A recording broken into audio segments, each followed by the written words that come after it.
Hey guys, in this tutorial, we're going to walk you through exactly how we set up my Android phone to be only a tool. No browser, no social media, no distractions, all for free and in about 10 or 15 minutes. Let's go ahead and dive in. Hey guys, Hey there.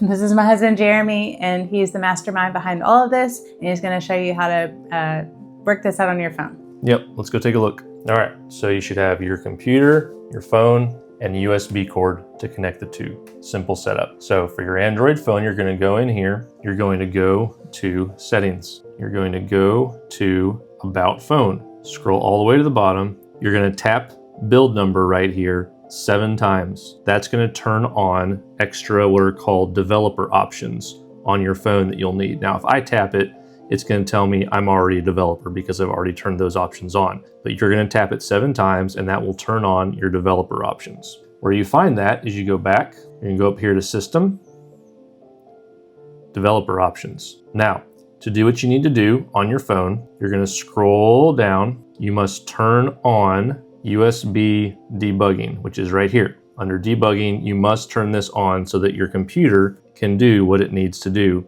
on your phone. And as a bonus, while we're in here, I'm going to scroll down to show you another thing you can do to make your phone a little bit less addictive. You have this option called Simulate Color Space. I'm going to click it. I'm going to turn on monochromacy. However you want to say this word. I don't know how to say it properly, but I'm going to turn it on. My phone's now black and white, so it doesn't have all of those pretty colors that draw your eyes all the time, which is nice. Now, if you have USB debugging on, now I'm going to take my USB port cable and I'm going to plug my phone into my computer. Now, let's transition to your computer, what you're going to do on your computer. But once you plug in here, you may have this option about USB debugging. If anything comes up, click yes to allow debugging to happen, okay? All right, let's switch to the computer. So here on the computer, you're going to go to this website, adbappcontrol.com. This is the tool that you're going to download. You're going to click on download and you're going to come down here and you're going to download it and install it on your computer. I already have it installed, so I'm going to skip to the next step as if you've already installed it as well. Minimize this, bring up the app.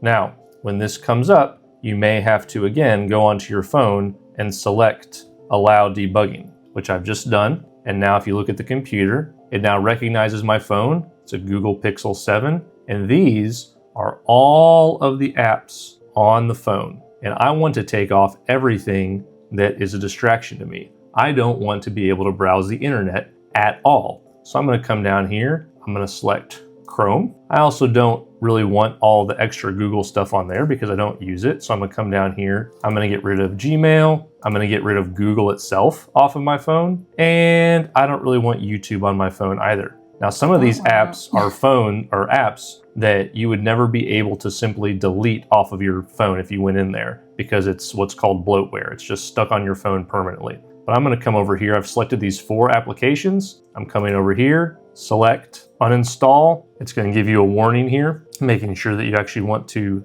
uninstall them off of your phone. I'm going to click yes. I don't want to save any APK files because I never use these apps. All of those apps are now completely removed from my phone. And if you ever needed to get them back on, you can come up here and go over to the apps that you've uninstalled and you can actually reinstall them. One time I've had to do this is because I realized that without an internet browser, there are some apps that I do want on my phone that I can't log into. So I'll log into those apps and then come in and remove Chrome to get it off of my phone. Something else you could do if you wanted to is to remove the Play Store itself so you can't download additional apps, but that can interfere with the apps you do have getting properly updated. So that's a judgment call on your part. But if you were to switch back and look at my phone right now, you would now find it impossible to browse the internet whatsoever, and I no longer have YouTube and I have no social media on my phone. It is now a tool. It is nothing but email, chats, maps, things along those lines that are actually tools, nothing else that I don't want on there. One more step my wife really likes is she's really liked previous phones, like a light phone she used to have,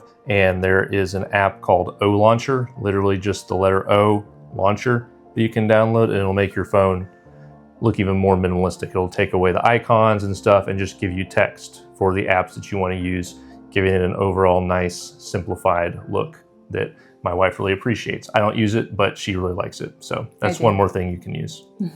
And moms, if you want to take this a step even further and want to build rhythms in your home that help you get things done and free you to be more present with your family, I would love again to invite you to my free masterclass. In it, I'll walk you through how to build routines and systems that reflect your family's values and actually support the life that you're trying to live. I'll link that down below, and I would love to see you there. Thank you so much for watching today, and I'll see you in the next one.